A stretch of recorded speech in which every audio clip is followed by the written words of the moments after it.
자, 두 번째 시간 갈게요. 쉬는 시간이 이렇게 짧아요. 수업 시간이 길고 쉬는 시간 짧고 그러네. 책 22쪽에 수요에서 수요량 결정요인이 이렇게 나왔습니다. 수요량 결정요인을 다른 말로 수요량 변화 요인이라고 합니다. 요 2번 수요량 결정요인은 무엇이 있습니까? 그거 시험에 내지 않습니다. 근데 이제 여기서는 이거 보는 거야. 수요량의 변화와 수요 변화. 요 경제학 용어입니다. 수요량의 변화와 수요 변화는 말이 경제학 용어고, 요 용어를 이 개념이, 그러니까 수요 변화의 개념이 뭐냐, 수요량의 변화의 개념이 뭐냐, 이거 물어보는 거야 우리 시험은. 그러니까 수요량의 변화와 수요 변화를 이제 구별할 거라고. 자, 이제 변화란 말부터 볼까요? 변화란 말. 요 참고 표시 나왔습니다. 참고 표시는 시험에 나오지 않는 겁니다. 그러니까 변화, 우리가 변화는 아는단 말이에요. 근데 변화는 아는데 변화가 뭐냐고 물어보면 대답을 잘 못해요. 그러니까 시험에 내는 거 아닙니다. 변화가 무슨 말인가? 변화의 반대가 불변입니다. 불변, 일정이라고 그래요. 그러니까 경제학에서는 이 변화의 반대를 일정 불변 그래요. 일정 불변인데 일정이라고 해도 되고 불변이라고 해도 되고. 그러면 변화는 무엇이 변합니까? 증가, 감소, 상승, 하락, 이게 변화입니다. 그러니까 가격이 10년 동안 1억이다. 그럼 가격이 10년 동안 변화가 없는 거죠. 가격이 10년 동안 불변인 거죠. 가격이 10년 동안 일정한 거죠. 근데 가격이 올라갔습니다. 상승. 가격이 떨어졌습니다. 하락. 그게 변화입니다. 그러니까 변화는 상승, 하락이 변하고 증가, 감소가 변합니다. 근데 가격은 상승, 하락이라고 하고 거래량은 증가, 감소라고 하죠. 그럼 수요가 변화했다. 그럼 수요 변화는 몇 가지가 있을 것 같아요? 두 가지. 수요 증가, 수요 감소. 가격이 변했다. 가격 상승, 가격 하락. 이게 변화입니다. 지금까지 변화를 설명했는데 변화는 시험에 나오지 않습니다. 변화가 무슨 말인가? 그러면 이 2번으로 가봐요. 아파트 수요량 결정 요인, 다른 말로 아파트 수요량 변화 요인이니까 아파트 수요량 변화 요인은 아파트 수요량이 증가시키는 요인, 아파트 수요량을 감소시키는 요인, 이렇게 되겠죠. 그러면 아파트 수요량 결정 요인이 무수히 많아요. 그러니까 아파트 수요량이, 우리 서울의 아파트 수요량이 100개냐 1000개냐 10,000개냐 이렇게 결정하는 요인은 무수히 많습니다. 무수히 많은데 1번 타자가 뭐 같아요? 가격입니다. 아파트 가격. 우리 서울의 아파트 가격이 평당 10만 원 한다고요. 10만 원. 그러면 여러분들 33평 아파트 제가 다 하나씩 사드릴게요. 평당 10만 원이면 33평 얼마요? 330밖에 안 되잖아요. 기도하세요. 10만 원 되기를 평당. 그럼 여러분 그랬지. 10만 원 되면 네가 안 사줘도 돼. 내가 다 살 거야. 그러잖아요. 그러니까 아파트 수요량 결정 요인이 무수히 많은데 1번 타자가 뭐라고요? 가격입니다. 가격. 그다음에 인구. 우리 서울의 인구가 지금 1000만 밑으로 갔는데 뭐 어느 시가 편입되면 1000만 넘어가겠죠. 이렇게 뭐 편입되니 많이 하고 있는데 그렇잖아요. 그게 편입되면 다른 데도 다 편입시켜주라고 하겠지. 이렇게. 그러니까 우리나라 전체를 서울로 만들면 좋겠어요. 그러면 제가 부모님한테 물려받은 땅 저 밑에 있는데 그 땅값도 비싸질 것 같아요. 전부 다 서울로 만들면. 자, 그러면 서울의 인구가 2배로 증가한다 해봐요. 그럼 서울의 인구가 2배로 증가한다면 서울의 아파트 수요가 2배로 증가할 수 있겠죠. 그래서 인구가 아파트 수요량 결정요인이죠. 우리 서울 주민들의, 서울 시민들의 소득이 10배로 증가한다 해봐요. 10배로. 그럼 아파트 수요량이 증가할 수 있겠죠. 그러니까 아파트 수요량 결정 요인은 무수히 많습니다. 여기 대체제 나왔습니다. 그러니까 대체제가 이제 좀 이따 진하게 배울 건데 오늘 가장 중요한 말이 이제 대체제라는 말이 가장 중요하단 말이에요. 오늘 배운 내용 중에서. 그럼 대체제는 바꿔 쓸 수 있는 제하가 대체제야. 바꿔 쓸 수 있는 제하. 그럼 아파트하고 대체제가 뭘까? 단독주택. 단독주택. 그럼 단독주택 가격이 아파트 수요량을 결정하겠습니까? 결정하죠. 결정. 저는 아파트 살지 않고 단독주택 살고 있거든요. 저는 아파트가 좀 답답해서 단독주택 살고 있어요. 그러면 요즘은 단독주택도 단열재도 좋고 그래서 굉장히 좋아요. 일반적으로 단독주택이 좀 춥거든요. 그런데 요즘은 좋아요. 춥지도 않고 그렇습니다. 그러면 단독주택 가격이 평당 10만 원으로 떨어진다 해봐요. 단독주택 가격이 10만 원 떨어졌다. 그래도 여러분 아파트 살 겁니까? 아파트를 투기라고 생각하지 말고 그냥 아파트를 주거공으로 생각하면 단독주택 가격이 평당 10만 원 떨어져요. 그럼 아파트 수요량이 증가할까 감소할까? 감소해요. 단독주택을 많이 살 거니까. 그러면 단독주택 가격이 아파트 수요량을 결정합니까? 결정하잖아요. 그 단독주택 가격을 대체제 가격이라 한단 말이에요. 그러니까 보완제 가격이 좀 이따 할 거고 여기 점 나왔습니다. 등등이야. 그럼 아파트 수요량 결정률이 몇 개? 무수히 많다. 그건 시험에 안 나와. 그 이자율, 대출 이자율이 아파트 수요량을 결정하겠습니까? 결정하죠. 지금 이자율이 변동금리로 간 사람들은 막 6, 7 된단 말이에요. 그러면 대출 이자율이 20% 된다 이게 봐요. 그러면 큰일 납니다. 대출이 20%다. 그러면 아파트 살 수 있을까 없을까? 없어요. 대출을 거의 받기 힘들어요. 그러니까 이자율이 아파트 수요량을 결정한단 말이에요. 그러면 세금, 취득세가 아파트 수요량을 결정하겠습니까? 결정하죠. 그러면 제가 죽을 때까지 아파트 수요량 결정이 다 못해요. 그리고 죽어요. 그러니까 무수히 많단 말이에요. 자, 고생하셨습니다. 얼추 이해되셨죠? 그러니까 지금까지 시험에 나올 거 하나도 없습니다. 미안해요. 네. 그럼 뭐가 시험에 나오는데 지금부터 시험에 나오는 거야. 지금부터 아파트 수요량 결정이 이렇게 많은데 경제학자들이 이걸 두 개로 나눠요.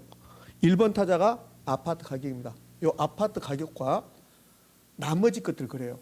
그럼 나머지 것들 그러면 좀 이상하니까 아파트 가격과 아파트 가격 유예 요인이다 이렇게 나누는 거야. 그러면 아파트 가격이 변화했습니다. 아파트 가격이 상승하거나 하락했습니다. 그럼 아파트 수요량이 변화합니까 안 합니까? 하죠. 이게 지금 아파트란 말이야. 아파트. 그럼 이 밑에 아파트 가격 유예 요인 인구가 변화했습니다. 소득이 변화했습니다. 그럼 아파트 수요량은 변화합니까 안 합니까? 하죠. 그러니까 이런 거죠. 여기 있는 것들 아파트 수요량 결정 요인인데 이것들 중에서 어떤 것이 변해도 가격이 변하든 아파트 가격이 변하든 이자율이 변하든 인구가 변하든 소득이 변하든 어떤 것이 변해도 아파트 수요량은 변하게 돼 있어요. 근데 이름이 달라. 이름이. 요걸 시험에 낸단 말이에요. 이거. 아파트 가격이 변해서 아파트 수요량이 변하면 이것을 아파트 수요량의 변화다 이렇게 해요. 근데 아파트 가격 아니고 인구 소득 즉 가격 이외의 요인 무슨 가격? 아파트 가격 이외의 요인이 변해서 아파트 수요량이 변하면 아파트 수요 변화다 이렇게 한단 말이에요. 요 두 개 구별하는 거, 요 두 개 구분하는 거 엄청나게 중요합니다. 이렇게 이해되셨나요? 자 마무리합니다. 아파트 수요량 결정 요인은 무수히 많은데 그런데 두 개로 나눈다. 아파트 가격과 아파트 가격 이외의 요인으로. 그럼 아파트 가격이 변하든 인구가 변하든 아파트 수요량은 변화한다 안 한다? 한다. 근데 이름이 다르다는 거야. 그럼 아파트 가격 변해서 아파트 수요량이 변하면 아파트 수요량의 변화라고 하고 인구가 변해서 소득 변해서 단독주택가격 변해서 이자율 변해서 취득세율이 바뀌어서 아파트 수요량이 변하면 이것을 뭐라고 한다? 아파트 수요 변화라고 한단 말이지. 이해되셨나요? 그럼 이거 관련해서 최근에 시험에 출제했던 거 볼게요. 최근에 시험에 출제했던 거 소득의 변화로 아파트 수요량이 변하는 것을 아파트 수요 변화라고 한다. OX? 그렇게 된단 말이에요.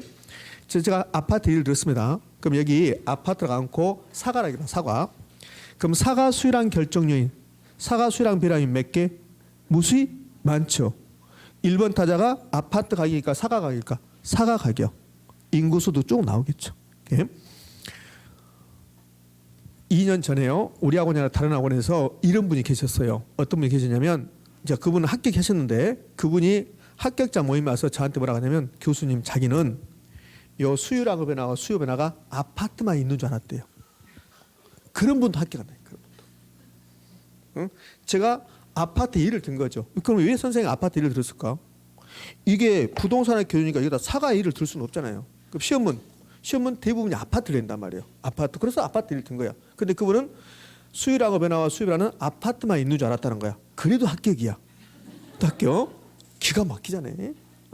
그래서 지금 업을 하고 있는데 뭐 그렇게 잘 되진 않은 것 같아요. 경기가 나쁘니까. 그래도 이제 들리는 소문은 뭐 큰 것을 해서 얼마를 받았다며 이렇게 하더라고. 그러니까 막 엄청나게 돈을 많이 벌지 않고 보람을 느끼고 있다고 그러더라고. 그래서 속으로 했지. 아파트에 수요량의 변화하고 수요 변화를 몰라도 합격을 했구나. 이렇게.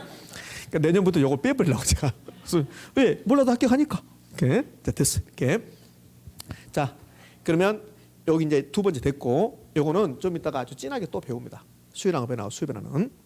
그럼 이제 수요 법칙 나왔습니다. 여기 2번, 3번, 4번은 출제 비중이 그렇게 높지 않아요. 그럼 수요 법칙은 가격과 수요량을 보는 거야. 요 아파트 가격하고 아파트 수요량 요 두 개를 보는 거야.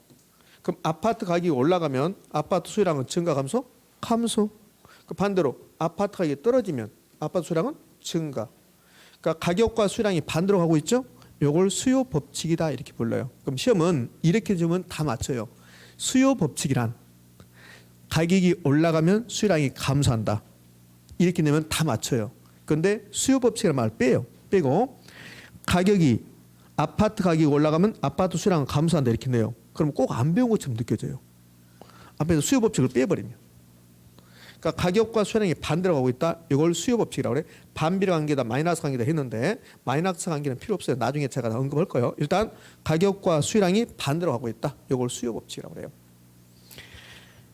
자, 부동산학은 가격하고 임대료를 같게 봐요.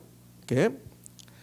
우리나라는 가격이 개념이 더 발달. 우리나라는. 근데 부동산학이 만들어진 서구 사회, 미국 이런 데는 가격보다는 임대료 개념이 더 발달해요. 거기는 렌트라는 개념이 훨씬 더 발달했으니까. 그래서 미국 사람들이 쓴 책을 보잖아요. 그럼 가격이라는 개념은 없고 거의 대부분 렌트라고 나와. 렌트. 그게 임대료죠. 그러면 혹시라도 임대료와 수요량은 반비례 관계에 있다. 5x다. 가격 대신에 임대료 써도 상관이 없다는 겁니다. 이렇게. 자, 수요 곡선 나왔습니다. 수요 곡선을 여러분에게 그리란 말 안 나와요.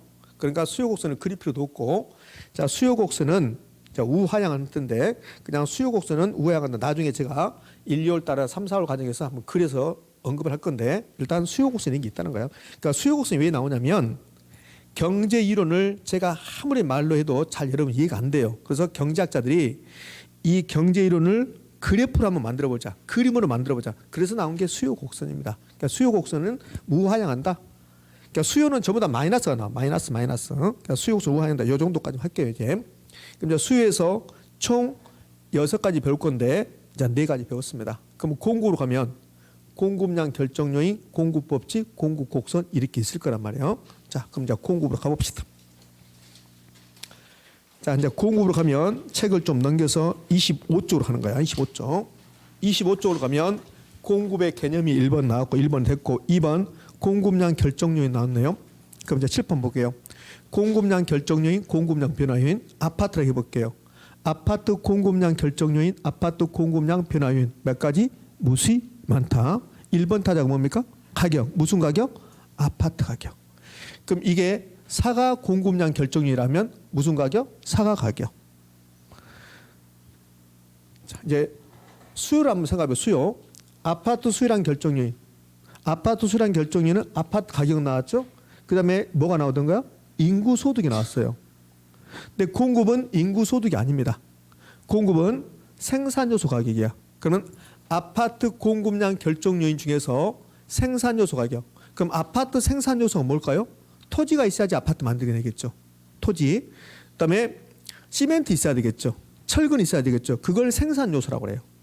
그러면 이 생산 요소 가격이 막 올라가 버리면 시멘트 한 포에 20억씩 하는 거야. 너무 심했습니까? 그러면 시멘트 한 포에 2억 하는 거야. 2억. 그럼 아파트 공급량이 크게 증가시킬 수 있어요? 없어요? 없어요. 그럼 생산 요소 가격이 아파트 공급량 결정이 되는 거야. 생산 기술. 지금 아파트 빨리빨리 만들거든요. 막 만들어내요. 그러니까 생산 기술이 발달했기 때문에 그래요. 그러면 생산 기술이 변하는 아파트 공급량 결정률이 맞습니까? 맞죠. 이렇게. 그러니까 무수히 맞는 거예요. 이렇게 이자율도 마찬가지고. 요 현대건설에서 아파트를 공급할 때 자기 돈 가지고 공급하잖아요. 은행에서 대출 받는 거야. 그러면 대출 이자율이 엄청나게 높아지면 현대건설은 대출 이자율 내야 되지. 그다음에 토지 가격이 비싸지. 그럼 수지 타산이 안 맞아요. 그럼 아파트 공급을 안 하게 되는 거야. 그러니까 이자율이 아파트 공급량 결정이 맞나요? 맞죠. 그럼 여기까지 시험에 나올 거 하나도 없어요. 다만 이거 많은 거야. 수요하고 공급의 패턴이 똑같은데 수요량 결정률, 공급량 결정률에서 이 내용이 약간 달라지는 거야. 인구 소득은 수요량 결정률입니까? 공급량 결정률입니까? 수요량 결정률. 그러면 생산 요소 가격, 생산 기술은 수요량 결정률, 공급량 결정률, 공급량 결정률. 이것만 약간 차이가 있다는 거야. 차이가. 자, 그러면 이제 요거 봐야죠. 아파트 가격 변했습니다. 아파트 공급량 변화하죠? 이름은 아파트 공급량의 변화. 아파트 가격 이외의 요인, 생산 요소 가격 변했습니다. 생산 기술 변화했습니다. 이자율 변했습니다. 그래서 아파트 공급량이 변합니다. 이름은 공급의 변화. 됐나요? 네. 그럼 공급 변화는 몇 가지가 있을까요? 공급 변화는 몇 가지? 2가지. 공급 증가와 공급 감소. 변화는 증가, 감소가 변화했으니까 이렇게 나눠지는 거예요. 좀 이따 다시 배울 거예요. 자, 수요 법칙 나왔으면 이제 공급 법칙 나와야 되겠네. 그럼 공급 법칙은 가격과 공급량이 비례관계인 거야. 아파트 가격이 올라가면 아파트 공급자는 공급량을 증가시킨다, 감소시킨다? 증가. 그러니까 가격과 공급량이 비례관계에 있다. 같은 방향을 하고 있다. 그게 공급 법칙이라고 그래. 그러면 가격이 떨어지면 공급량은 감소하겠죠. 이걸 공급 법칙이란다. 시험은 이렇게 주면 좋겠죠. 공급 법칙이란 가격이 올라가면 공급량이 증가하는 것을 말한다. 이렇게 주면 좋겠죠. 근데 그렇게 출제하지 않습니다. 공급 법칙을 빼고 가격이 올라가면 공급량은 감소한다. 가격이 올라가면 공급량은 감소한다 이렇게 합니다. 뭘까 X일까? X. 가격이 올라가면 공급량은 증가. 그게 공급 법칙이니까 그렇게 출제한단 말이에요. 여기 비례관계 플러스 관계 표는 의미가 없습니다. 자, 이제 수요 곡선이 있으면 공급 곡선도 있겠네요. 곡선, 수요 곡선하고 공급 곡선 중에서 시험에 둘 다 그렇게 출제 비중은 높지 않은데 두 개만 비교한다면 공급 곡선이 더 자주 출제해요. 지난주에 토지 공급이 두 가지란 거 기억납니까? 토지 공급 전혀 기억이 없습니까? 예? 지난주 이런 거 있잖아요. 부증성이 있어. 부증성. 그러니까 스트레스 받지 마세요. 그러니까 처음 배운 거니까 기억 안 나요. 근데 제가 물어보면 다른 사람 대답하는데 나는 대답 못하고 왜 그러지? 그러니까 그렇지 하지 말라고. 어차피 다 만나게 돼 있어. 10월 달에 가면. 내년 10월 달에 가면 다 만나게 돼 있다. 이렇게. 그러니까 지난주에 토지의 특성 부증성을 하면서 토지 공급은 물리적 공급과 용도적 공급이 있습니다. 이렇게 했다고. 그러면 토지 공급이 물리적 공급과 용도적 공급이 있으면 토지 공급 곡선이 물리적 공급 곡선이 있고 용도적 공급 곡선이 있단 말이에요. 이렇게.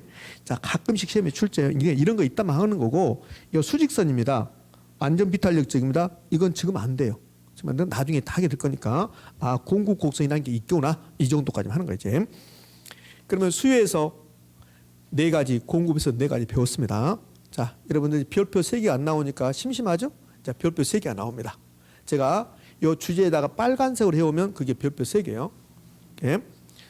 그러면 지금까지 이 앞전 시간에 유량과 저량을 주로 배웠는데 그것은 별표 3개짜리 아닙니다. 굳이 따지면 별표 2개 정도 되는 거예요. 그럼 드디어 이제 별표 3개짜리가 나왔습니다. 책은 다시 몇 페이지로 오냐면 22쪽으로 옵니다. 22쪽에 수요곡선 그림이 나왔고 5번에 아파트 수요량의 변화와 아파트 수요 변화 나왔나요? 이게 이제 별표 3개짜리입니다. 자, 보자고요. 아파트 수요량의 변화와 아파트 수요 변화. 그러면 공급으로 오면 아파트 공급량의 변화와 아파트 공급 변화가 있을까 없을까? 있겠죠. 그러니까 요거 알면 공급은 할 필요도 없이 그냥 알게 돼요. 자, 이거 보자고요. 아파트 수요량의 변화와 아파트 수요 변화 세 가지를 공부합니다. 근데 개념을 했던가요? 개념을 했잖아요. 개념은 선생님 안 한 것 같은데 그러지 마세요. 여기잖아요. 수요량의 변화와 수요 변화. 개념은 됐잖아요. 이렇게. 제가 이거 하면서 또 자세히 배우게 됩니다. 그랬단 말이에요. 아파트 수요량의 변화는 아파트 가격 변해서 아파트 수요량이 변하는 거. 아파트 수요 변화는 아파트 가격이 변한 겁니까? 아파트 가격 아닌 것들. 아파트가 아닌 것들. 인구 소득이 변한 거예요. 아파트 가격 이외의 요인 변해서 아파트 수요가 변하는 거. 이걸 아파트 수요 변화라고 그래요. 자, 이 개념은 됐습니다. 그럼 원인. 이 말은 아파트 수요량의 변화 원인은 딱 하나밖에 없어요. 오로지 아파트 가격 변화. 아파트 수요량의 변화는 아파트 가격 변했을 때 이게 아파트 수요량의 변화 원인이라고. 원인 아파트 가격 변화. 그런데 변화는 몇 가지? 두 가지. 상승 하락. 그럼 아파트 가격 상승과 아파트 하락 요 두 가지만 아파트 수요량의 변화가 되는 거야. 인상도 안 좋아지고 분위기도 안 좋아지고 있습니다. 지금 첫 번째 시간에 비해서. 네요? 자, 반면에 아파트 수요 변화. 아파트 수요 변화 원인은 아파트 가격 이외의 요인 변화야. 그럼 소득, 인구 소득, 대체재, 보완재 가격 이거는 아파트 가격이 아니죠. 예? 인구 변했습니다. 소득 변했습니다. 대체재 가격 변했습니다. 보완재 가격 변했습니다. 이자율 변했습니다. 이건 아파트 가격이 아니라고. 그러니까 아파트 가격이 변해서 아파트 수요량이 변하면 아파트 수요량의 변화라고 하는 거야. 그럼 수요량의 변화 원인은 오로지 아파트 가격 변화밖에 없어요. 그럼 아파트 수요 변화는 아파트 가격 아닌 것들. 그럼 인구는 소득은 아파트 가격이 아니죠. 이것은 수요 변화. 자, 주의할 거. 그러면 생산 요소 여러분들. 요 생산 요소는 생산 요소 가격은 아파트 가격 아니죠. 그럼 요 생산 요소 가격 변화는 아파트 수요량의 변화입니까? 아파트 수요 변화입니까? 둘 다 아닙니다. 생산 요소는 공급이야, 공급. 아하, 기억납니까? 그렇지? 요 생산 요소 가격은 수요가 아니라 공급이라니까요. 패턴은 똑같이 공급을 해볼게요. 우리 수요부터 봅시다. 이제 깔끔하게 해서 수요량 결정률에서 가격, 인구, 소득 여기 생산 요소 가격이 안 나오잖아요. 자, 공급을 가볼게요. 그럼 공급량 결정요인도 무수히 많은데 공급량 결정요인에서 인구, 소득 안 나오고 생산 요소 가격 나오잖아요. 이해됐습니까? 예? 자, 이제 다시 그러면 요 생산 요소 가격은 수요량의 변화도 아니고 수요 변화가 아니다. 왜? 이거는 공급이니까. 그러니까 수요 공급을 구별할 수 있어야 되고 구별됐으면 수요 공급이 구별됐으면 수요량의 변화와 수요 변화, 공급량의 변화와 공급 변화. 그럼 요 생산 요소 가격 변화는 것은 공급이고 공급 중에서 공급량의 변화고 공급 변화고 공급 변화고 이렇게 되는 거예요. 이렇게 그 말이 그 말 같아요. 처음에는 그 말이 그 말 같으니까 스트레스 받을 필요 없어요. 나중에 또 이해가 될 수 있으니까 오늘은 뭐 이런 게 있다 해도 되고 저를 볼 때마다 하나씩만 알고 하면 된다고 그랬어요. 그럼 오늘 중요한 내용을 여러 가지 하고 있는데 저를 볼 때 하나 나는 오늘 유량과 전량 해야 되겠다. 그럼 해도 돼 사실은. 나중에 이것도 해도 될 거니까 저를 볼 때마다 하나씩만 알고 하면 되니까 이렇게.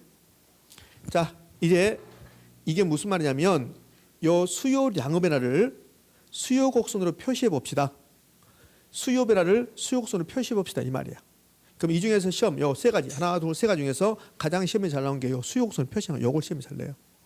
제가 이제 증명이 보일 거예요. 증명이 보이는데 증명할 때 보면 여러분 눈빛은 많이 안 좋아요. 증명할 때. 그러니까 여러분들은 이게 개론이 부동산의 개론이 어려운 이유는 그게 어려워요. 요 결론이 이거거든요. 결론이 수요량의 변화는 수요 곡선 상의 점의 이동이야. 이게 결론인데 왜 이렇게 되는가? 이렇게 되는 과정을 제가 설명하거든. 그 과정이 어려워요. 그 과정을 잘 따라오다가 또 감치 다른 생각을 해. 다른 생각을 하면 제 입은 기다려주지 않아요. 제 입은 바로 가버린다고. 그러니까 무슨 말 한지를 다 잊어버린다고. 그 과정이 어렵지 결론만 알면 돼. 그 과정을 우리에게 논술하십시오. 그건 내지 않으니까. 그러면 이제 일단 결론부터 갈게요. 수요량의 변화가 일어나면 수요 곡선 상의 점의 이동입니다. 여기서 중요한 건 상의 이동이야. 상. 요 상 점은 생략할 수 있으니까 이렇게. 그러면 수요량의 변화는 수요 곡선 상의 점의 이동으로 나타난다. 이게 결론이거든. 그럼 뭡니까? 있습니까? 그럼 수요 변화는 결론이 수요 곡선 자체가 이동을 해요. 근데 수요 변화는 몇 가지가 있어요? 두 가지가 있어요. 수요 증가와 수요 감소. 그럼 수요가 증가하면 수요 곡선이 우측 이동하고 수요 감소하면 수요 곡선이 좌측 이동합니다. 이렇게. 그럼 이 과정이 도대체 왜 이렇게 되는가? 제가 이제 증명해 볼 건데 증명하기 전에 증명할 때 보면 절반 이상이 미치겠다. 이 시간 끝나고 가버릴까 막 이렇게 하고 있으니까 이제 결론부터 자 수요량의 변화가 일어났습니다. 수요량의 변화. 그러면 수요 곡선 자체가 움직인다. 수요 곡선 상의 이동이다. 상의 이동이다. 수요 변화가 일어났습니다. 수요 변화가 일어나면 수요 곡선 상의 점의 이동이다. 수요 곡선 자체가 이동한다. 자체가 이동한다. 수요 변화는 몇 가지? 두 가지. 어떻게? 수요 증가와 수요 감소. 증가 우측 이동, 감소 좌측 이동. 그러면 공급량의 변화가 일어나면 공급 곡선 상의 점의 이동이야. 공급 변화가 일어나면 공급 곡선 자체가 이동이야. 그럼 공급 변화 몇 가지? 두 가지. 공급 증가 우측 이동, 공급 감소 좌측 이동. 수요든 공급이든 증가면 우측 이동, 감소면 좌측 이동. 민법 이번 주 하셨죠? 뭐 비진 이런 거 하십니까? 그렇죠? 어느 분은 했다 가고 어느 분은 안 했다 가고. 뭐야 이거? 지금 그잖아요. 그치? 속으로 생각하시지. 아, 민법이 훨씬 더 쉽구나. 개론보다. 이럴 수 있단 말이에요. 그 민법이 쉬워서 민법만 공부했다. 그러면 불합격해요. 왜? 개론 공부 안 하면 짜증나게 해요. 개론 37.5를 맞아요. 미쳐버릴 것 같아요. 민법 많이 맞고. 그러니까 민법도 열심히 하고 개론도 열심히 해야 되고. 응? 뭘 더 열심히 해야 돼요? 민법하고 부동산 개론 중에서 무엇을 더 열심히 해야 돼요? 개론이라고 한다고? 틀린 말입니다. 저를 보고 이제 개론이라고 민법 시간에 또 민법이라고 하고 그러지. 민법을 더 열심히 해야 돼요. 민법을 열심히 해서 완전적인 점수를 확보해야 돼. 개론은 완전적인 점수 확보가 안 돼요. 개론은 약간만 어렵게 해도 추풍 낙엽입니다, 여러분들. 그러니까 민법을 공부를 해서 민법을 70점 맞는다. 개론은 50점 맞는다. 이렇게 공부하는 게 그게 맞아요. 선생님, 네 책임이 회피하려. 그게 아닙니다. 다 그렇게 이야기해요. 다 그렇게. 자, 이제 가볼게요. 자, 그러면 수요 공급이 논리가 똑같다는 거 아셨습니다. 수요 증가, 공급 증가, 우측 이동, 좌측 이동, 우측 이동. 수요 감소, 공급 감소, 우측 이동, 좌측 이동, 좌측 이동. 자, 됐어요, 이게. 그럼 왜 이렇게 되는가? 왜 이렇게 되는가를 증명해 볼 건데 눈빛은 안 좋아질 것 같아요. 여러분 책 23쪽에 있는 그림입니다. 그림. 그 왼쪽이 수요량 변화고 오른쪽이 수요 변화입니다. 그러면 오른쪽 볼래? 오른쪽 수요 변화. 여기 원래 수요 곡선 여기에 D 제로라고 봐요. 수요 곡선이었습니다. 근데 빨간색 된 것은 수요 곡선이 우측 이동했죠. 우측 이동. 요걸 수요 증가라고 그래요. D1 된 거. 그다음에 원래 수요 곡선이 요 D0 하얀 선이었는데 노란색 된 거. 노란색 된 것은 우측 이동입니까? 좌측 이동입니까? 좌측 이동. D2. 요걸 수요 감소라고 그래요. 좌우가 안 되면 우측, 좌측 이렇게잖아요. 됐습니까? 이렇게. 그러니까 왜 그렇게 된가 제가 설명할 거라면. 그럼 얘는 자 A점 볼래요? A점은 수요 곡선 상의 점이죠. B점도 수요 곡선 상의 점이죠. C점도 수요 곡선 상의 점이죠. 그럼 A점 있다가 B점으로 가면 수요 곡선 상의 점의 이동이야. 이걸 수요량의 변화라고 한단 말이에요. 자, 이제 됐고 다시 이제 구체적으로 설명해 볼게요. 여기 수요량의 변화 갈게요. 그러면 수요량의 변화는 무엇이 바뀌었을 때? 가격. 그러면 가격이 2만 원입니다. 가격이 2만 원일 때 수요량이 200개야. 가격이 2만 원이다. 수요량이 200개입니다. 그래서 A점이 있었어요. 그럼 가격이 3만 원 올라가요. 그럼 가격이 변했으니까 수요량의 변화입니까? 수요 변화입니까? 수요량의 변화야. 그러면 가격이 3만 원 올라가면 수요량이 200개에서 100개로 감소해요. 그럼 A점이 있지 못하고 B점으로 와야 돼요. 그럼 A점에서 B점을 이렇게 온 것은 무엇이 바뀌어서? 가격이 변화했어. 가격이 변한 것은 수요량의 변화, 수요 변화, 수요량의 변화. 그러면 가격이 2만 원에서 만 원으로 떨어져요. 그럼 2만 원일 때는 수요량이 200개. 가격이 떨어지면 수요량이 300개로 증가해요. 그럼 A점이 C점으로 와야 돼요. 그럼 A점에서 B점으로 가고 A점이 C점으로 오는 것은 수요량의 변화입니까? 수요 변화입니까? 수요량의 변화. 수요량의 변화, 수요 곡선 상의 점의 이동. 가격이 변했다. 아파트 가격이 변했다. 그러면 수요 곡선 상의 점의 이동. 됐죠? 그럼 이제 수요 변화는 몇 가지? 두 가지. 수요 증가와 수요 감소. 수요 변화가 일어나면 수요 곡선 자체가 움직여. 자체가. 그럼 빨간색으로 우측으로 갔습니다. 수요 증가. 자, 노란색으로 좌측으로 갔습니다. 수요 감소. 자, 요거 설명할게요. 이거 왜 이렇게 되는가 설명할게요. 설명이 이해 안 되면 이해하지 마시라고. 이제 이거 결론이야. 결론 됐습니다. 수요 증가, 우측 이동, 수요 감소, 좌측 이동. 여러분에게 이거 글이란 말 안 나온단 말이야. 자, 그러면 왜 그렇게 된가 볼게요. 자, 여기 A점 봅시다. A점. A점을 먼저 봐요. 그럼 A점은 가격은 얼마입니까? 2만 원. 거래량은요? 아니, 수요량은요? 200개. 자, A점은 가격이 2만 원입니다. 네, 수요량이 200개입니다. 이렇게. 근데 수요량이 있다는 것은 인구가 있을까 없을까? 있겠지. 가격이 2만 원인데 인구가 한 명도 없어요. 그럼 인구가 한 명도 없으면 수요량이 있을까 없을까? 없겠지. 인구는 한 명도 없는데 수요량이 200개다? 그럼 누가 수요하는 거야 이거? 그러니까 인구가 있어야 한단 말이에요. 그러니까 이 그림은 가격과 수요량의 관계를 나타내고 여기에 인구가 숨어 있어요. 인구가. 그러니까 요 A점은 가격이 2만 원이고 인구가 200명일 때 수요량이 200개입니다. 자, 그런데 가격은 2만 원 그대로 있어요. 요 가격은 2만 원 그대로 있습니다. 근데 인구가 300명이 됐어요. 그럼 가격이 변했습니까? 인구가 변했습니까? 인구죠. 그럼 수요량은 변합니까? 수요 변합니까? 수요 변화란 말이에요. 수요 변화.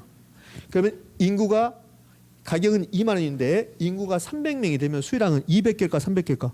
300개가 되는 거야. 그럼 요 A점이 있었던 게 요 위로 B점으로 이렇게 B점으로 가는 게 아니라 A점이 2점으로 와야 돼. A 다시점으로. 그럼 A점이 A 다시점으로 오면 그러면 원래 수요곡선에서 빨간 수요곡선으로 옮겨간다는 거예요. 옮겨간다. 그러면 수요량이 200개, 300개가 됐으니까 수요량이 증가한 거죠. 이것을 수요의 증가라고 불러요. 수요 증가. 그럼 인구가 변하면 가격은 안 바뀌었잖아. 가격은 아까 우리 가격이 3만 원이 되면 A점이 B점으로 갔단 말이에요. 근데 인구가 바뀌었습니다. 가격은 안 바뀌고 그랬더니 A점이 B점으로 온 게 아니라 A 다시점으로 온 거야. 그러니까 수요곡선 자체가 움직이는 거라고. 자, 반대로 가격이 2만 원 똑같아요. 이렇게 가격은 안 바뀌었어요. 근데 인구가 100명이 돼요. 그럼 수요량은 100개가 되는 거야. 그럼 가격 2만 원에 인구가 100명이면 수요량이 100개. 그러면 A2 다시점으로 와야 돼요. 그럼 수요곡선 자체가 좌측으로 옮겨오는 거야. 이걸 수요 감소라고 부른다. 인상 많이 안 좋아지네요. 그럼 이 그림을 그려야만 안 나오니까 제가 이제 증명해 보였어요. 아까 그러잖아요. 제가 그 표를 공부할 때는 그런가 보다 하다. 근데 요거 제가 증명해 보이면 여러분 인상 안 좋아져요. 요거 증명으로 안 나온다니까 여러분들. 결론 나온다. 결론만 하면 된다니까요. 수요 증가했습니다. 수요곡선 어디로? 우측 이동. 수요 감소했습니다. 수요곡선 좌측 이동. 그럼 끝나는 거야 이렇게. 이제 수요량의 변화와 수요 변화를 얼추 이해됐단 말이에요. 그러면 공급량의 변화와 공급 변화 있을까 없을까? 있겠단 말이에요. 자, 그런데요. 그거 넘어가기 전에 다시 책을 22쪽으로 봐요. 22쪽에 그 밑에 수요량의 변화, 수요 변화 표를 봅니다. 자, 칠판 다시 봅시다. 그럼 여기 이제 별표 3개짜리인데 수요량의 변화와 수요 변화가 별표 3개짜리인데요. 이 표를 다 외웠습니다. 외웠는데 근데 요 밑에 1번부터 4번까지 이게 안 되면 이걸 OX를 못하면 이 표 암기한 거 아무 의미가 없어져요. 그러니까 요 밑에가 된다고. 지금부터 이제 OX 해볼 거예요. 아파트 가격이 상승했습니다. 그럼 이 아파트 가격이 상승한 것은 아파트 수요량의 변화입니까? 수요 변화입니까? 수요량의 변화입니다. 아파트 수요 변화 그럼 틀린 말이 되는 거 이렇게. 자, 2번 단독주택 가격 상승했습니다. 그럼 단독주택 가격이 상승한 것은 아파트 가격이 아니죠. 그럼 얘는 아파트 수요량의 변화입니까? 아파트 수요 변화입니까? 아파트 수요 변화입니다. 아파트 수요량 변화가 아니란 말이에요. 이렇게. 자, 3번 아파트 가격 상승 예상입니다. 아파트 가격이 상승하고 아파트 상승 예상이 같은 말 다른 말? 다른 말입니다. 다른 말. 그럼 오로지 아파트 가격 상승, 아파트가 하락만 수요량의 변화예요. 그럼 아파트 가격 상승 예상은 아파트 수요량의 변화입니까? 아파트 수요 변화입니까? 그 수요 변화입니다. 수요량의 변화가 아닙니다. 자, 이제 4번. 4번이 우리를 가장 힘들게 해요. 그러면 아파트 가격이 상승했습니다. 그럼 아파트 가격이 상승을 하면 그럼 아파트 수요곡선 우측 이동한다. OX. X입니다. X. 요거 돼야 돼요. 요게 가장 중요한 거예요. 아파트 가격 상승은 여기 있네요. 그럼 아파트 상승은 아파트 수요곡선 상의 점유 이동이지 수요곡선을 우측 이동시키지 않습니다. 이해됐습니까? 이제 그러면 자 이런 분들이 있어요. 아파트의 상승에서 아파트의 상승 4번 아파트의 상승은 아파트 수요곡선 우측 이동이다. 이거 틀린 말. 그럼 선생님 좌측 이동은 옳은 말입니까? 우측 이동이 틀린 말이면 우측 이동이 틀린 말이면 이거 좌측 이동은 옳은 말입니까? 아니요. 그것도 틀린 말입니다. 이것도 틀린 말이죠.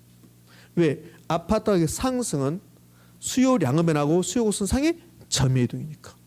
이해됐습니까? 근데 이렇게 잘 낸단 말이에요. 어떻게 내냐면 아파트 가격 상승은 아파트 수요 곡선을 우측으로 이동시킨다 이렇게 줘요. 그럼 그럴싸합니다. 거기다 동그라미 하고 싶은 마음이 아주 충만돼. 동그라미 해놓고 흐뭇해요. 맞춘 것처럼. 요거 내는 거야. 그러니까 이 표를 외웠다고 해서 다 되는 게 아니죠. 이제 의미를 생각해야 돼. 이렇게 되구나 이렇게. 또 이렇게 주세요. 또 이렇게 줘요. 다음 중 아파트 수요 곡선 우측 이동률 찾으라고 그래. 그럼 아파트 수요 곡선 우측 이동률 찾으라고 하면 아파트 가격 상승을 찾고 싶은 마음이 굴뚝까지 들어요. 아파트 가격 상승은 아파트 수요 곡선 우측 이동 요인입니까 아닙니까? 아니에요. 아파트 수요 곡선 상이 점의 이동이니까. 다음 주 물어보면 안 배운 것처럼 그런 표정을 지어요, 여러분들. 이게 공부입니다.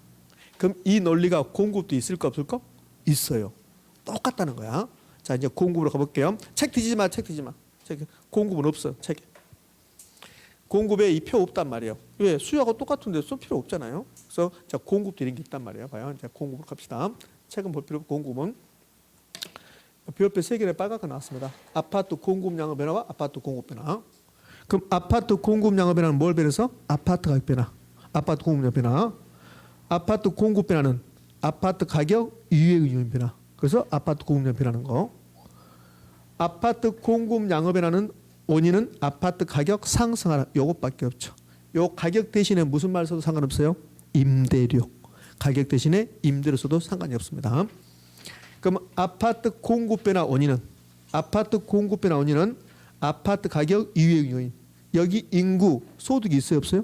없어요. 인구 소득은 수요입니다. 수요. 생산 요소 가격, 생산 기술, 대체재 보완제 이런 것도 나왔습니다. 예. 자, 그러면 아파트 공급 양의 변화를 공급 곡선으로 표시합시다. 그러면 공급 곡선 상의 점의 이동. 아파트 공급 변화는 몇 가지? 두 가지. 공급 증가와 공급 감소. 그러면 공급 증가했습니다. 공급 곡선 우측 이동. 감소했습니다. 좌측 이동. 증명하라고 안 나온다고 그랬습니다. 그러니까 수요든 공급이든 증가하면 우측 이동, 감소하면 좌측 이동. 요 우측 이동을 우하향, 좌측 이동은 좌상이 요 가로에 있는 거 지금 하지 마세요. 우측 좌측도 힘들어 죽겠는데 지금. 어디가 우측인지 좌측인지 힘들어 죽겠으니까 우측 이동, 좌측 이동 하면 됩니다. 우측은 오른쪽입니까? 왼쪽입니까? 오른쪽. 그걸 낸단 말이에요. 우측 이동을 오른쪽 이동한다. 이렇게 된단 말이에요. 좌측은요. 왼쪽. 이렇게. 자, 그러면 이거는 여러분 책에 없는 거고 이제 왜 수요가 똑같으니까. 그러면 요거 풀어볼까요? 밑에 1번 아파트 가격이 상승했습니다. 그럼 아파트 공급량의 변화입니까? 공급 변화입니까? 공급량의 변화. 공급 변화 아니고 2번 아파트가 상승 예상입니다. 그럼 아파트가 상승 예상은 공급량의 변화입니까? 공급 변화입니까? 공급량 공급량이 아니라 3번 단독주택 가격 상승입니다. 그럼 단독주택 가격 상승은 아파트 공급량의 변화, 아파트 공급 변화, 공급 변화. 단독주택 가격은 아파트 가격이 아니니까 오로지 아파트 가격이 변했을 때만 아파트 공급량의 변화라 그래요. 4번 아파트 가격이 상승했습니다. 그럼 아파트 가격이 상승하면 아파트 공급 곡선을 우측으로 이동시킨다. OX, X. 좌측 이동시킨다. X. 공급 곡선 상의 점의 이동이다. 됐나요? 이렇게.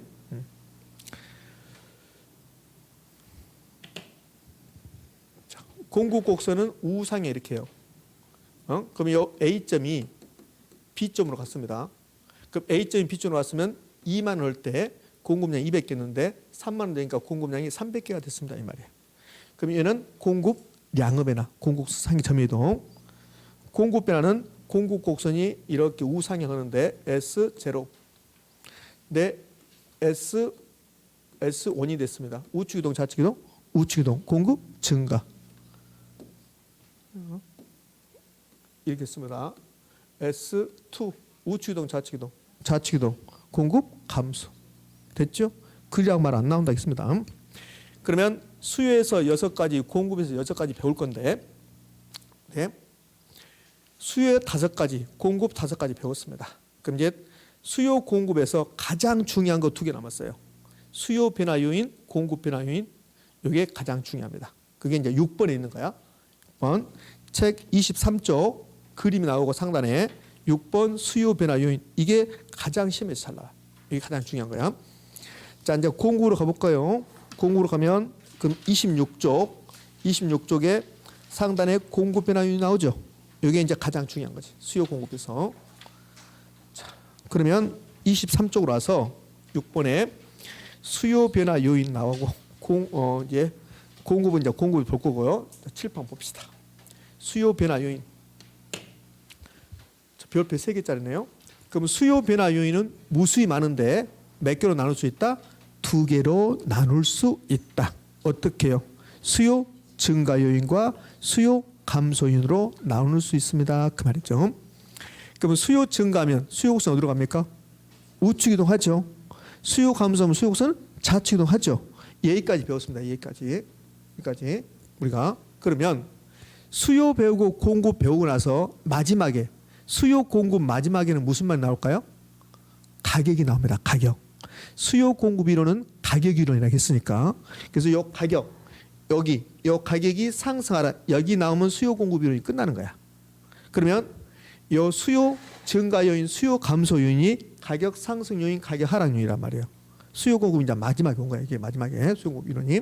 그러면 왜 수요가 증가하면 가격이 올라가고 왜 수요가 감소하면 가격이 떨어질 것인가? 이제 이거 한번 볼게요. 지금 우리가 수요 변화 요인 하거든요. 그럼 수요 변화 요인을 다른 말로 해볼까요? 수요 변화 요인 다른 말로 수요 곡선을 이동시키는 요인, 가격을 변화시키는 요인 이렇게 하는 거예요. 그러니까 수요 공급에서 마지막에 뭐 하나? 가격 상승하라. 여기 이제 끝에 오는 거야. 자, 이 칠판 봅시다. 자, 이게 시장, 얘도 시장이잖아요. 그럼 시장인데, 자, 수요 곡선입니다. 공급 곡선입니다. 시장에서 수요자, 공급자 만났습니다. 이 점은 뭐라 근데 균형. 이 균형점에서 가격이 균형 가격이라고 그랬죠? 그럼 여기 이 상태에서는 자, 균형 가격이 이렇게 와서 균형 가격이 2만 원입니다. 이렇게 했어요. 자, 이 상태에서 거래량 무슨 거래량? 균형 거래량 200개입니다. 그렇습니다. 인상이 매우 안 좋아지고 있습니다. 예? 그러면 자 이게 균형인데 우리 지금 배우고 있는 게 수요 증가, 수요 감소를 배울 거란 말이에요. 그럼 수요가 증가합니다. 그럼 수요 곡선이 어디로 갑니까? 우측 이동하겠죠. 그럼 수요 곡선 우측 이동 시키게요. 수요 곡선 우측 이동합니다. 이렇게. 그럼 D1이 D2가 됐다라고 가정을 해봐. D0, D1 봅시다. 원래 균형점 E0 이게 지금 새로운 균형점이죠. 그럼 새로운 균형점에서는 자, 새로운 가격이 나오겠네. 그럼 가격은 2만 원보다 올라가서 떨어졌어요? 올라갔죠. 3만 원. 거래량은요? 증가해서 감소해요? 증가. 이게 나오면 이제 끝나는 거야. 그러니까 이거 배우는 거야. 그러면 결국 수요 증가 요인은 수요 증가는 가격을 상승시키고 거량을 증가시킵니다. 이 말이 되는 거죠. 자, 똑같은 그림을 그릴 거예요. 이제 수요 곡선, 공급 곡선, 이렇게. 균형 가격, 균형 거래량이 됐습니다. 수요 감소 나왔나요? 수요 감소. 그럼 수요 감소하면 수요 곡선이 우측 이동, 좌측 이동, 좌측 이동. D0, D1 원래 규정점 E0, 새로운 규정점은 2점이 되네요. 2점. 그럼 새로운 규정점은 E1에서는 가격은 떨어졌네요. 거량은 감소했습니다. 이렇게.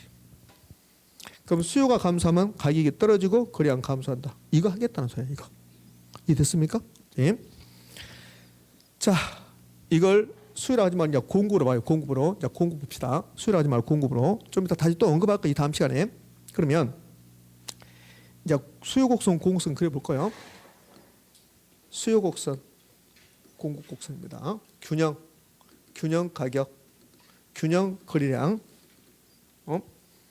2만 원, 200개 주무시는 분이 계시네요.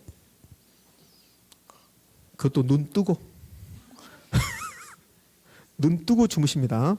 그래서 한자로 뭐라 할까? 눈 뜨고 주무신다. 한자를 멍 뜬다. 이게 자 이게 이제 균형 상태에서 균형 가격, 균형 거래량입니다.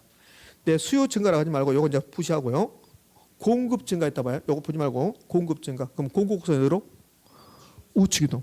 그럼 공급이 증가하면 공급선 우측 이동합니다. 여기 공급이잖아요. 우측 이동합니다. 이렇게. S0가 S2가 되고 원래 균형점은 E0였고 새로운 균형점은 여기네요. 그럼 새로운 균형점에서는 E1이 되죠. 가격 볼까요? 가격. 원래 가격 2만 원보다 떨어져서 만 원이 됐습니다. 거량은 200개보다 증가해서 300개가 됐습니다. 이게 공급 증가입니다. 그럼 공급이 증가하면 공급 곡선이 우측 이동하고 그 결과 가격과 거량이 바뀌어야 안 바뀌어? 바뀌죠. 바뀐단 말이에요. 자, 여기는 수요 감소 나는데 공급 감소를 볼게요. 공급 감소. 자, 그림 그려볼게요.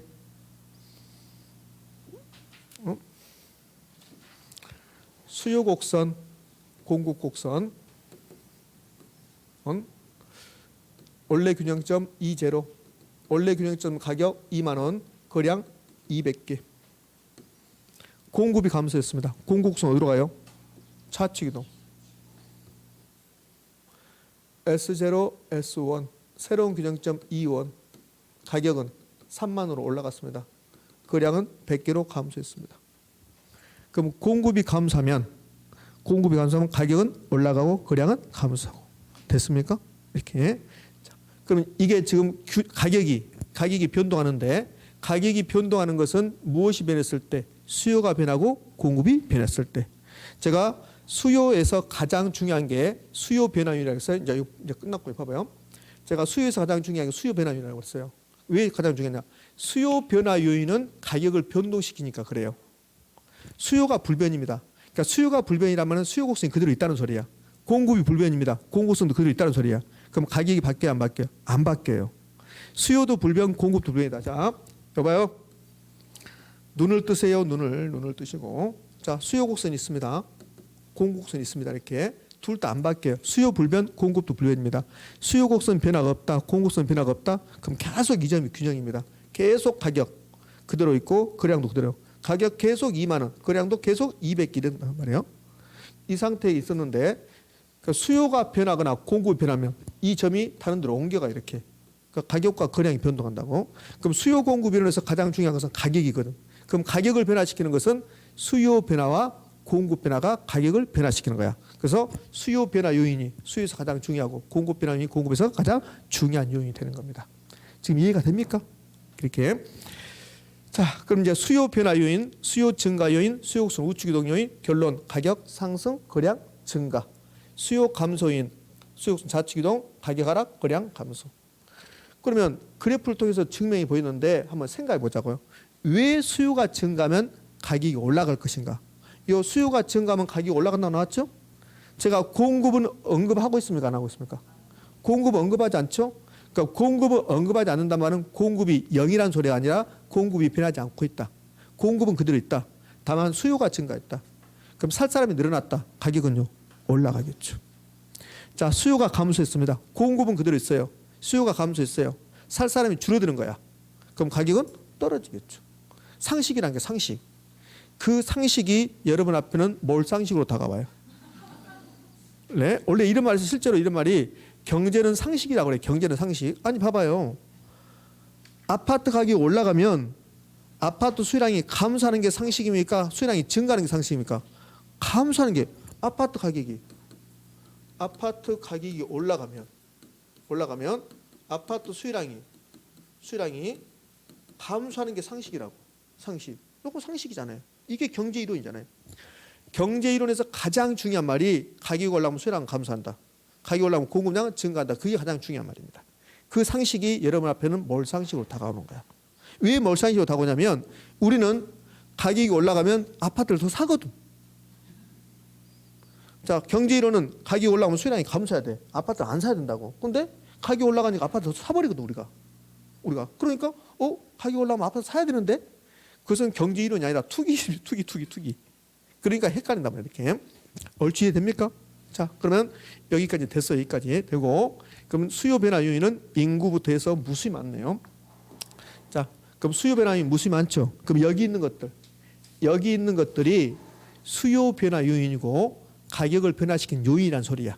여기 있는 것들이. 그러면 수요 변화 요인 몇 개였어요? 수요 변화 요인 몇 개? 무수히 많아요. 그러니까 제가 죽을 때까지 수요 변화 요인을 다 말 못해요. 무수히 많으니까. 그럼 이 무수히 많은 것들 중에서 우리 시험에 나올 수 있는 것은 우리 공부해야 될 내용은 한 4가지밖에 안 돼요. 이 무수히 많은 것 중에서 저하고 여러분하고 공부하지 않아도 알 수 있는 내용이 나온단 말이에요. 그러면 공부하지 않아도 알 수 있는 내용 봐봐요. 여기 봐요. 여기 선호도 나왔네. 그럼 아파트 선호도가 증가해. 우리 한국 사람들은 아파트 선호도가 증가해요. 그럼 아파트 선호도가 증가하면 아파트 수요는 증가요, 감소요? 증가. 그럼 제가 수업할 때마다 아파트 선호도가 증가하면 아파트 수요가 증가하고 아파트 수요가 우측 이동하고 가격은 상승합니다. 그걸 계속 한다고 해봐요. 여러분 뭐라고 할까? 여러분 속으로 저 입을 때려버리고 싶네, 그렇지? 그러니까 할 필요 없다는 거예요. 이거는 자 인구 나왔습니다. 인구가 증가하면 아파트 수요가 증가 감소. 증가. 수요수 우측 이동 가격 상승. 그거 할 필요 없잖아요. 예? 자, 여기 봅시다. 이자율이 높아져요. 대출 이자율. 그럼 아파트 수요는 증가 감소. 감소 할 필요 없잖아요. 자, 대부비율이 돈을 빌려주는 비율이야. 그럼 대부비율이 높아져요. 돈을 많이 빌려주겠다는 소리야. 그러니까 아파트 수요 증가. 지금은 우리나라가 대부비율이 높아요, 낮아요? 낮아요. 지금은 돈을 많이 안 빌려준단 말이에요. 그러니까 아파트 수요가 감소하는 거예요. 이렇게. 총부채 상환 비율도 나중에 자세히 배울 건데 총부채 상환 비율도 돈을 빌려주는 비율입니다. 그러니까 대부비율하고 총부채 상환 비율이 높아지잖아요. 그럼 돈을 많이 빌려주겠다는 소리야.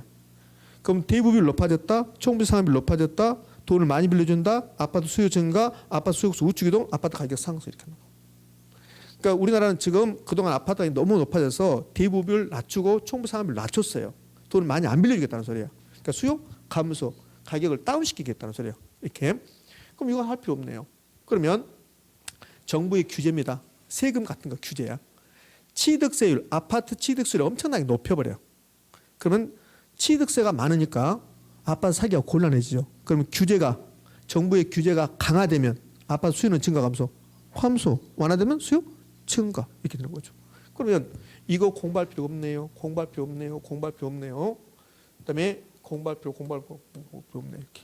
그럼 남아 있는 것은 소득, 대체재 가격, 보완재 가격, 수요자 가격 상승해서 요 네 가지만 공부하면 돼요. 무수히 많은 것 중에서 이런 것도 우리 시험에 냈습니다. 어마어마하죠. 우리 지역에 범죄율이 계속 올라가고 있어요. 그럼 우리 지역의 아파트 수요는 증가 감소. 그걸 제가 언급하고 있다. 그럼 여러분들 속으로 책으로 입을 때려버리고 싶네. 예, 그런단 말이에요. 그러니까 공부할 수 있는 것은 요 네 가지밖에 안 된단 말이에요. 공급도 마찬가지고. 그럼 공급도 이런 논리가 있을까 없을까? 있어요. 공급도 있단 말이에요. 수요하고 공급 중에서 어떤 걸 잘 내요? 수요를 잘 내요. 그러니까 수요를 중심으로 공부하면 되는 거예요. 그러면 이제 소득하고 대체재 보완재 가격하고 수요자 가격 상승 이상을 요 네 가지만 하면 수요에서 가장 중요한 내용을 다 끝내버린 겁니다. 자, 고생하셨고 이제 이번 시간에는 여기서 마무리하고 잠깐만요. 이번 시간은 여기서 마무리하고 여러분 요 데일리 스터디 있잖아요. 그럼 데일리 스터디가 있는데 여러분들 어디까지 푸셔야 되냐면 그러면 4번 수요와 공급 변화에서 4번 나오죠? 거기까지 배운 겁니다. 수요와 공급 변화에서 4번까지 배운 거니까 거기까지 한번 쉬는 시간에 한번 풀어보시기 바랍니다. 자, 10분 쉬었다 이어서 합니다.